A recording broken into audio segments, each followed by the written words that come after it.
नाशिकच्या tractor house परिसरात पोलिसांच्या सतर्कतेनं 2 अल्पवयीन मुलांचा जीव वाचलाय। या दोन्ही तरुणांचे इंस्टाग्रामवर 8 लाख फॉलोअर्स आहेत।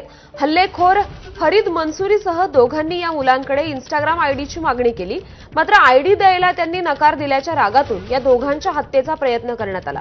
याच परिसरात बीट मार्शल पोलीस शिपाई संतोष आव्हाड आणि अझरुद्दीन इनामदार गस्त घालत होते। यावेळी कन्नमवार पुलाखाली काही मुलांचा आरडाओरडा त्यांना ऐकू आला। त्यांनी घटनास्थळी धाव घेतली। एक मुलगा दुसऱ्या मुलाच्या मानेवर चॉपर लावून धमकी देत असल्याचं दिसून आलं। पोलिसांनी तत्परता दाखवत तिन्ही आरोपींना ताब्यात घेत 2 अल्पवयीनांचा जीव वाचवलाय।